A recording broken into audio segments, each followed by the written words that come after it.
At the height of the police crackdown on protesters on Christmas, the police action at Jantar Mantar came in for heavy criticism. It was there for all to see. For the first time on television, tonight we tell you what happened inside the police station. How the police now stands accused of roughing up, at times even assaulting women protesters. The person who lit the fire was a young student of Lady Sri Ram College, Shambhavi Saxena. Usha Saxena and her daughter Shambhavi allege they were detained and ill-treated by the police at the Parliament Street police station when they went to rescue those detained from the protest venue at Jantar Mantar. When they reached the Parliament Street police station, the police tried to chase them out and threatened to lock them up if they didn't move themselves from the police station. These women allege they were dragged by their hair. Shambhavi alleges that her head was slammed against the wall. Shambhavi and her mother Usha, along with other protesters, were at the police station for over 4 hours. At 6:30 p.m., a woman claiming to be an NGO worker told them that it was a mistake and that they would be released soon if they admitted that they were wrong and did not divulge the details of the incident to the media. At 6:30, they were released without getting any explanation. Now, even when they were released, Usha Saxena and Shambhavi claim they got a call from a telephone number which they say is the phone number of the Parliament Street police station, threatening them that you either submit an apology for the tweets by Shambhavi or Shambhavi would be arrested. The police have denied these claims. They've refuted these charges. They've refuted charges of torture and said the protesters actually misbehaved with the police. This shocking incident clearly highlights the trust deficit that continues to grow between the protesters of society, the common man and the police. How the police in the capital is unapproachable and, as many say, unreliable. We'll play out that video for you. We'll play out for you what happened inside that police station. And as we do that, let me also introduce our guests on center stage tonight. Joining me on the show is Shambhavi Saxena. Also with me is Usha Saxena, her mother, and Reema Ganguly, a fellow protester. Welcome on center stage. Shambhavi, I'd like you to begin by telling us, how did you get to the police station? You were at Jantar Mantar. You went there with your mother and other friends. Tell us what happened. Well, see, I arrived at Jantar Mantar hoping to be part of a peaceful protest, and we did meet a couple of women who wanted to do the same. At that time, we were approached by two girls in tears who were panicking, and they said that they had seen women protesters being dragged away to Parliament Street police station. So everyone who was with me, all the women with me, we made a collective decision to go to the police station and find out what had happened to them. I mean, when we went there, first of all, the cops were just really aggressive. They said they wouldn't tell us anything, and finally when we pressed them for answers, they said, if you ask us anything else, we will detain you as well, and that's what happened. Okay. Once you reached the police station, Ms. Usha Saxena, what happened when you went there? What did you tell the police? What did the police say to you? One of the first things that we asked the police is that we wanted to talk to a female officer. There was none present. In fact, there was only one woman constable at the women's help desk, and she was extremely rude. All of them, all the other male constables there were extremely rude and aggressive, and several of them tried to snatch our phones away because we were taking pictures.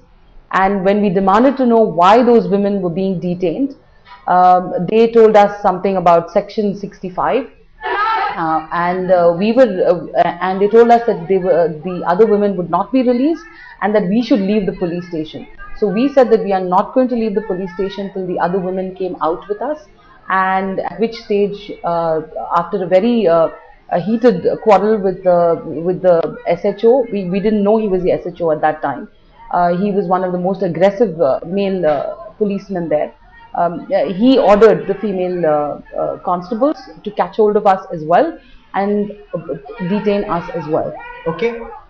Reema, describe to us what happened inside the police station. Once you got there with Shambhavi and Usha, what happened there?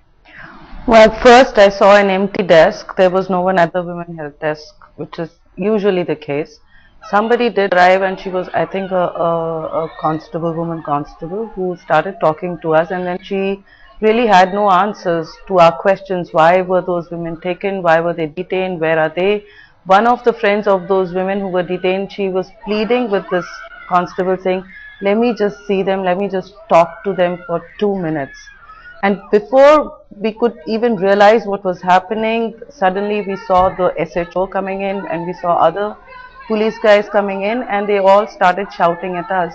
Now my question is, where is the training? Where is the sensitivity? Where is the basic human sensitivity? Forget Yes. gender sensitivity. If we are upset as the public, why couldn't the police guys talk to us properly, Okay. sit us down, engage with us? That did Sure. not happen. What happened inside that police station? Headlines today has accessed that video of what was happening inside the police station. Before we move on Center Stage tonight, let's look at those visuals. Listen in to what's happening.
There was a lot of screaming that was happening inside the police station. There was a lot of jostling that was happening inside the police station. Headlines today is Padmaja Joshi now joins me from the news pit. Padmaja, while all of this was happening, there was a lot of activity that was generated even on social networking site, on Twitter. You had Shambhavi who was live tweeting this event. Atir Khan is also with me, but let me come to Padmaja first. Padmaja, take us through what was happening on the social media. In fact, Gaurav, many people say that it's thanks to Twitter that people got to know of Shambhavi's story. Shambhavi, like she herself has mentioned, was tweeting through all of what she says was happening to her. In fact, her tweet started at roughly around 4 p.m. on the 25th, if I'm not mistaken.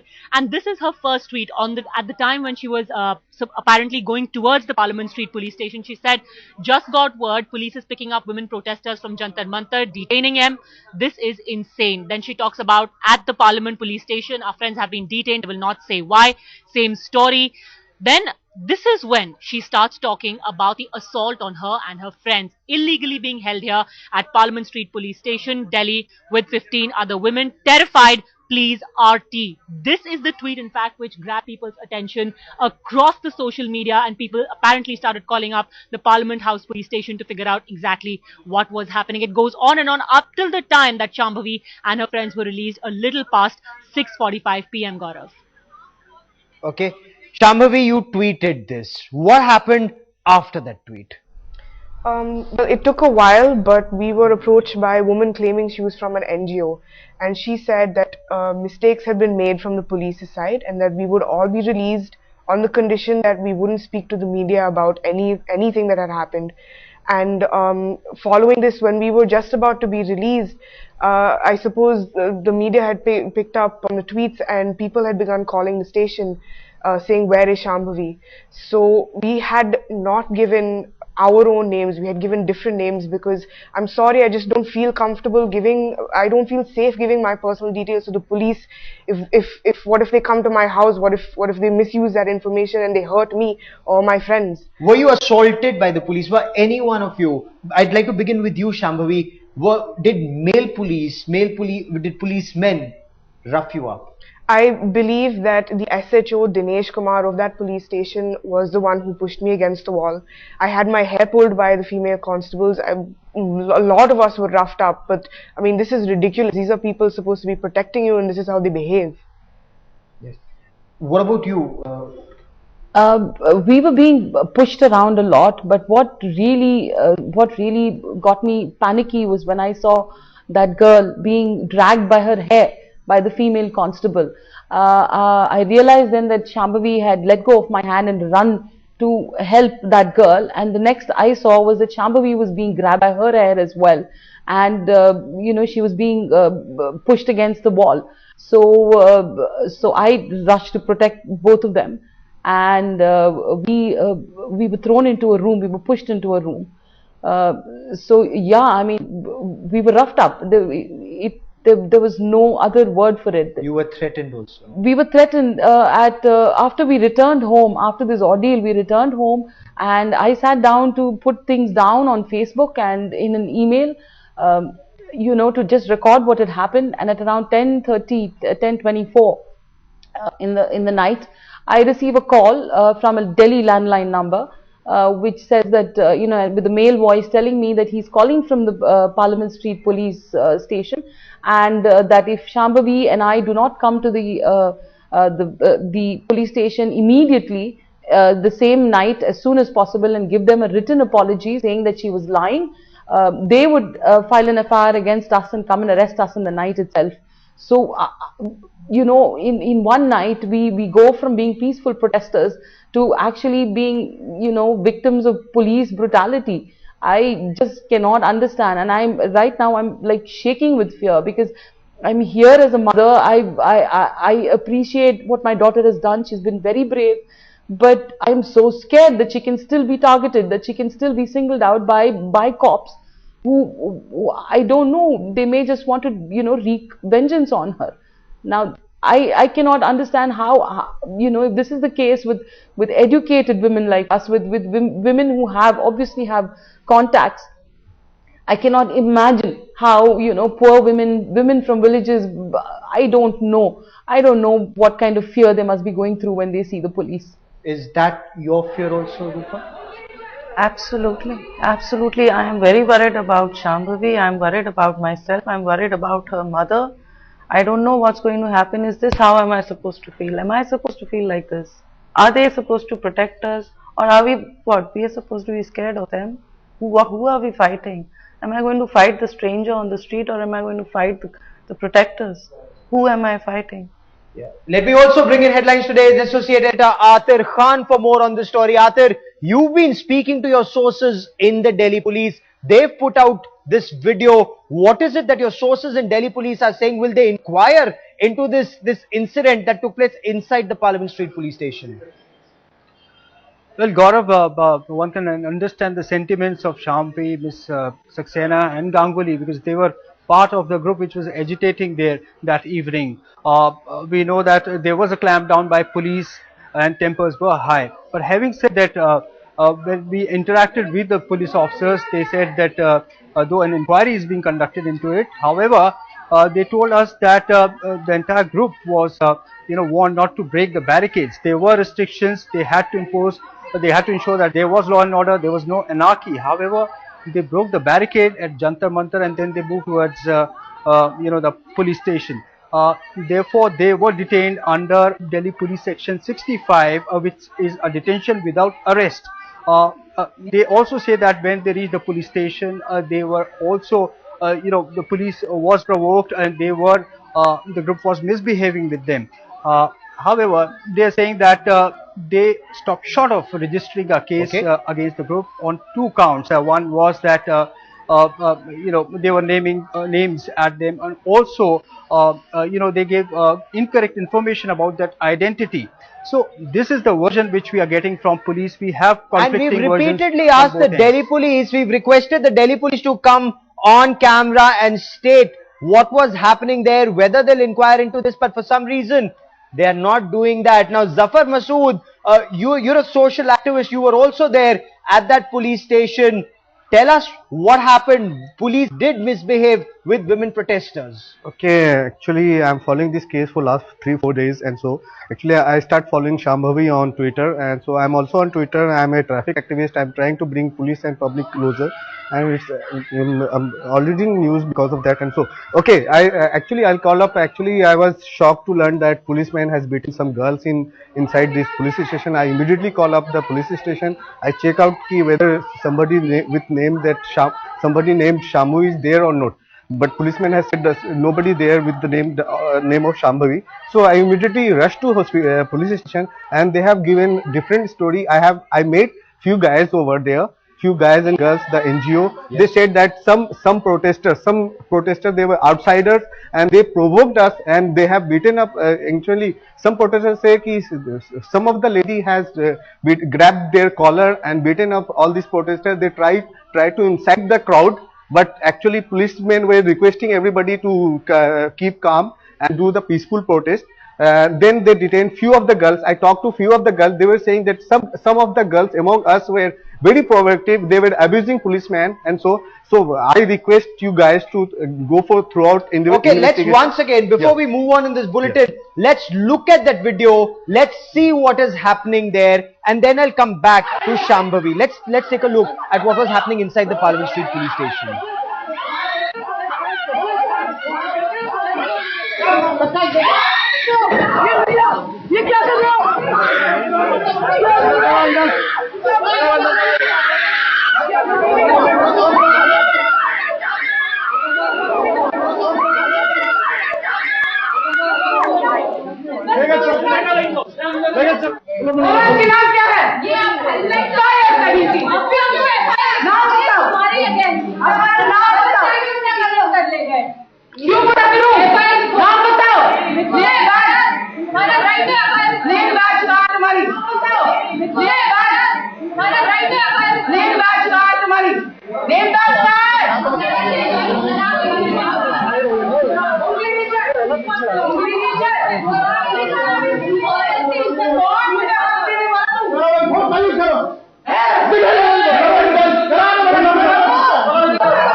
When we look at this video, Shambhavi and Usha, the Delhi police is saying you provoked them, you were abusive, and it was the protesters who actually assaulted the police there. If I don't know whether they have CCTV cameras outside the police station, we walked into that police station. We were not dragged there. We were going in there to ask about the others who had been detained. And I wanted to know, we repeatedly asked them, on what grounds have you detained them, right? And was this asking, or was no, this... the problem is that when we walked in, we did not see even one female cop there, and as women we have a right to expect that our problems will be addressed by a woman police officer. That is the law, and we did not see that. The other thing is, all of their name badges were covered by their sweaters and their jackets, and I think as a citizen it is my right to know whether these are really police officers. I want to know their names. I have a right to know their names. If they are threatening to arrest us, if they are threatening to detain women, I want to know who they are.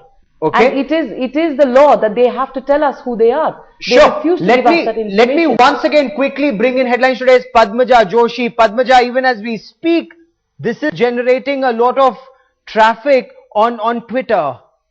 Yes, absolutely, Gaurav. In fact, Shambhavi and her mother sitting in the studio, let it be known that there are people out there who are watching you, they're supporting you now.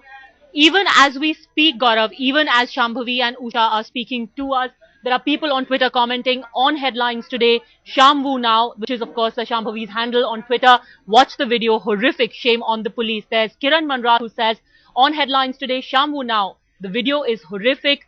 Another lady comments, it's so much more horrifying than what she, Shambhavi, had tweeted. Her mother is so terrified as she is talking. Shame on the Delhi police. Shamvu's story on headlines today. They're showing a video and visuals. Remember, this is the first time that actually anyone is showing on television of what really happened on the 25th. So far, it was always Shambhavi and her mother's word against the people who on not just Twitter, but otherwise also were doubting her version. But now headlines today has conclusive proof. We get you the images and people are watching. Gaurav. Yes. You're both scared. I see you're holding your daughter's hand. You're trying to reassure her. You're almost in tears. You shouldn't cry. You have no reason to worry. But Shambhavi, there was a lot of criticism of your tweets also. How did you take that? Why were you criticized? How did you react to that? Well, first of all, I mean, I understand how Twitter works. It's like the real world. People will accuse you, people will support you. It's a little bit fickle, but I mean, it did come to my aid at this time. People who are still accusing me of lying, well, I mean, that's insane because I had to go through a lot, as you can see, replaying the footage right now. And I mean, it's good that this is coming out now because, like, I don't want any other woman in Delhi to have to face this, but the problem is they do. Every time they go to the police station for help, either the police are hostile. And I mean, if you see me screaming over there, it's because I'm absolutely terrified at what the police are going to do to me. So, I mean, that's like a fear response, right?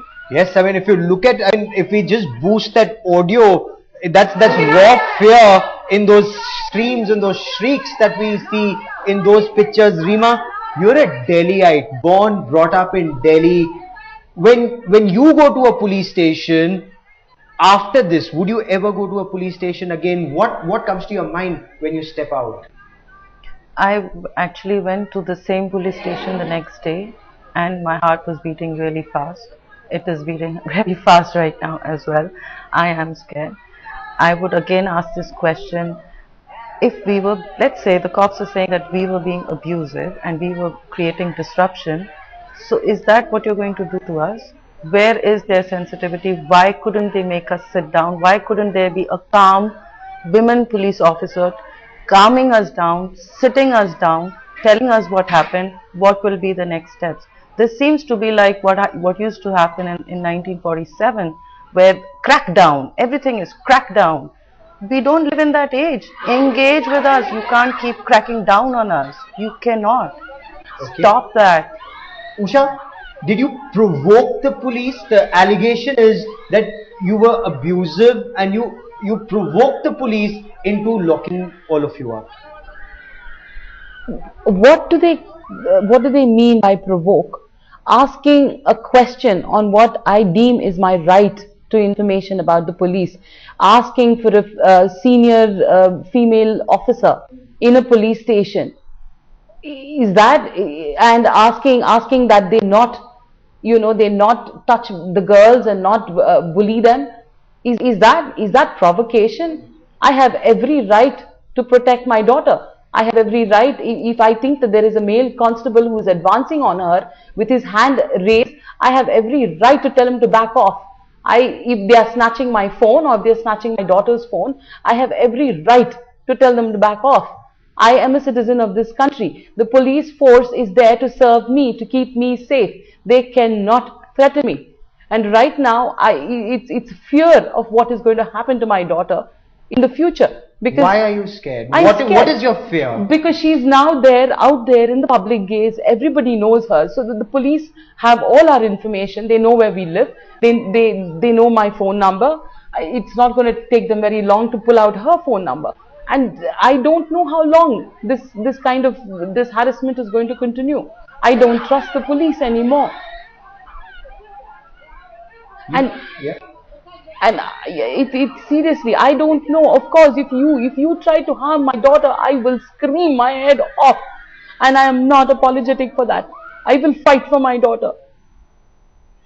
Indeed, any mother would. What did you find most offensive? We're looking at those videos. What did you find most offensive in what the police was doing? You were asking them where other women were. Your daughter wasn't there that time. You'd gone there to ask about other girls. It's the sheer arrogance on their faces that they are not answerable to us. That is what worries me. That is what I find the most offensive. These people are supposed to be accountable to us. They are supposed to be looking after our safety, not harassing us. And the next day when we went back to give the complaint, as Reema said, I was trembling, my heart was racing, and I was cold all over. And with so much arrogance, that man, we identified him, we had photos of him. And the CCTV footage now is showing that this man was there in the middle, pushing the women. And he has the cheek to say that this is an allegation. I am so grateful to the media for pulling out that footage and for giving us an opportunity to come. But at the same time, I'm sitting here and I know that the three of us are now targets. I don't know whether we will ever be safe again. Don't cry. You actually have no reason to cry. Rest assured. I mean, India is a democracy. Shambhavi, your mother is scared. Are you, as a young college student, are you also scared, or will you continue the way you have been all along? Well, to be honest, I am terrified because, I mean, I have a life, right? I mean, I go out, I meet friends, I go to college. What if I'm walking on the road alone someday and somebody just decides to do something to me? What if it's the police? This is a legitimate fear that I have, that my friends have now, because the police is now targeting them as well. I'd like to say that, but I mean, I have to be brave now. I have to be strong, and I'm not going to stop. How are they being targeted? How are your friends being targeted? My friend, they received calls because they made calls to the police station asking for me, and now they are receiving threatening calls from the police as well. And I think this is completely, this is not right.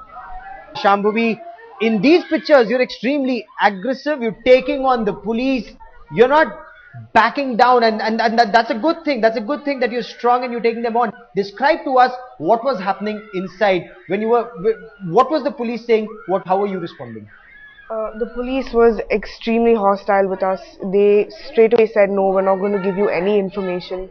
We're not going to tell you why they were detained, and if you don't leave now, we'll detain you as well.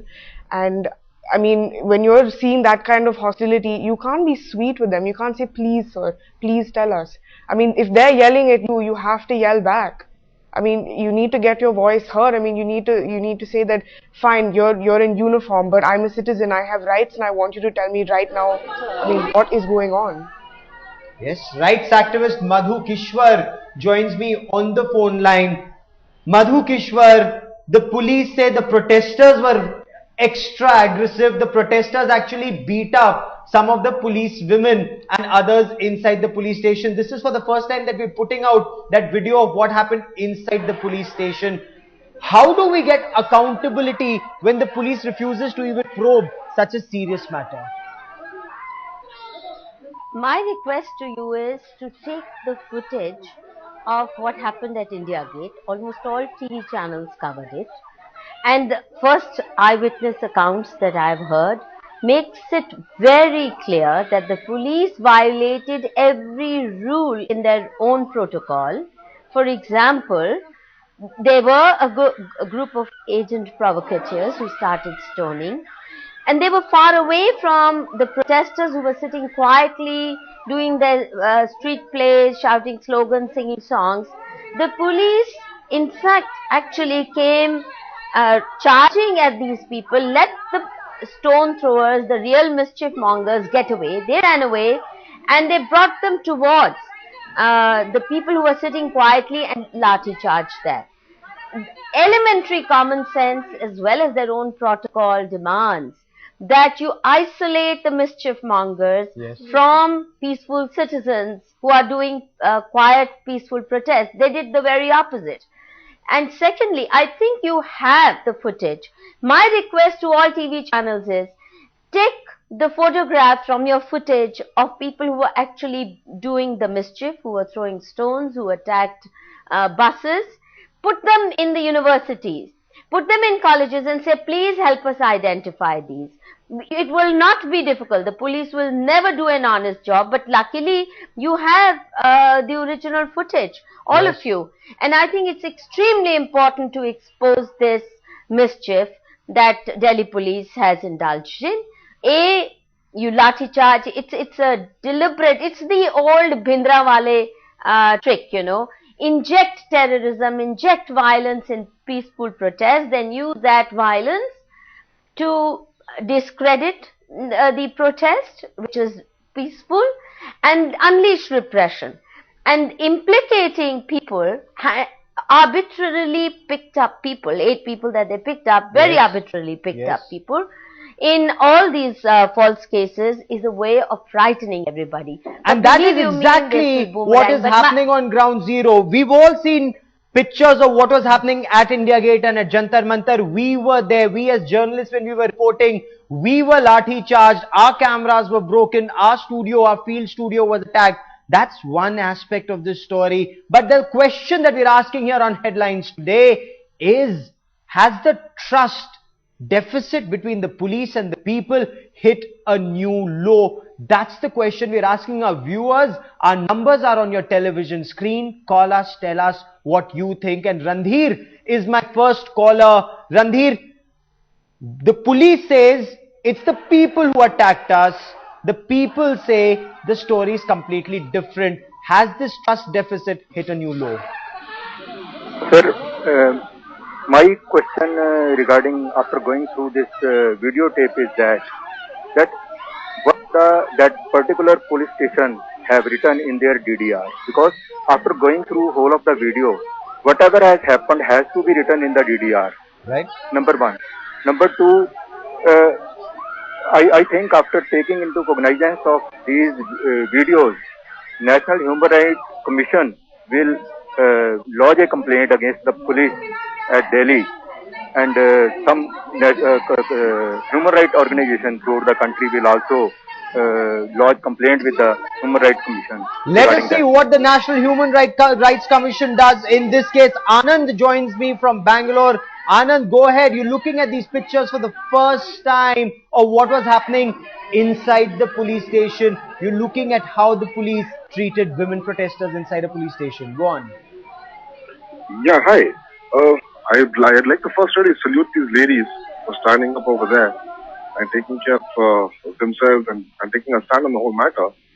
But I'd just like to say something, that if the police and all the politicians are really serious about taking all these matters seriously, they should turn around and just go actually to a cop station and try and see how they react. I mean, not as a politician, not as a policeman himself, but as an ordinary citizen. Walk in a police station and see how you're treated, and then they'll know the truth of the matter, right?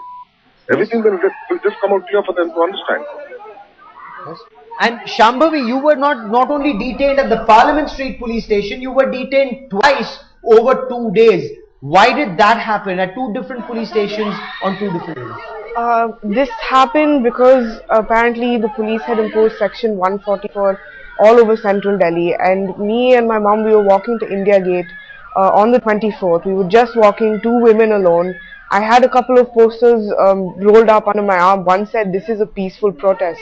The police, they were sitting in a truck, I believe, on Humayun Road, and they stopped us and said, "We can't go any further." And when we asked why, they said section 144. Now, I mean, I know that section 144 is for armed people who are unlawful assembly, for armed people who are... Not more than 4 people can go at one place, armed or unarmed. And we were 2 women. So, I mean, we were treated like criminals on that day for just walking down a Delhi road. I mean, this is Delhi, this is my city, this is our city. And I mean, when we started challenging them, saying, "No, why are you detaining us? On what grounds? Like, you can't do that, we know our rights." Then they called the van and they started dragging and pulling us, and they shoved us into a van and took us first to Tilak Marg police station with no explanation, and then to Mandir Marg police station, again no explanation. We spent 6 hours in that police station, and when we were released, we still had no idea why they had put us in there. Reema, should there be another protest tomorrow? Will you join it? Or after this encounter at the police station, at Parliament Street police station, whatever you underwent, you're not joining another protest? I am joining every protest possible. Every protest. I know that people are going to target us. That's a fact. I've lived 44 years of my life in this country, and there will be false allegations. Bring them on. Okay. Madhu Kishwar, what is it that we need to do to bring some accountability? Because the Delhi police continues to say they only reacted to such a situation developing. Should there be another protest tomorrow, next week, the week after that, and a peaceful protest, how do you prevent the Delhi police from another lathi charge, another water cannon charge? I think what we need to think through very seriously is that even though the police in this country is so dysfunctional and demoralized that they can't handle a few hundred peaceful protesters, that they feel afraid. Yesterday's slogan was very insightful. It said, Sarkar humse darti hai, police aage karti hai. Now it shows the lack of credibility and lack of confidence of the government in its own actions. They may not care about making police a respectable instrument of actually protecting citizens, but you and I do care. Yes. So my request and appeal to you is to start seriously a debate on police reforms. It's not a one-day matter, it's not a two-day matter. They've been commission after commission, recommendations have come, Supreme Court has given orders, the government has done nothing about it. We can't afford to have a police that we don't respect. Yes. The delegitimization of the law and order machinery is what encourages criminalization of society. We can't afford to have it. They may not care, but you and I should care. And we have set to that arrest agenda. this decline Police immediately. reforms. Yes, I completely agree with you. Absolutely. We have to arrest this decline. And now, Sunita, I have time for one last caller. Sunita, when you look at these pictures, when you look at these three brave ladies sitting with us in the studio, what is it that you'd like to convey to the police and to our political masters in this country? You know, I've been watching this video and I really feel that the whole trust level with this police has really hit all-time low.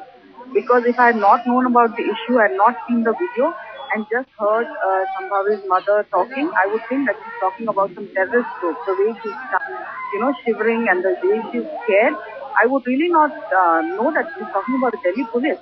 If this is, I don't know, I just would like to say that the girls have put up a big, strong fight. They should really not be scared. We live in a democracy, so I have to say anyways. Yes. So they should at least trust that.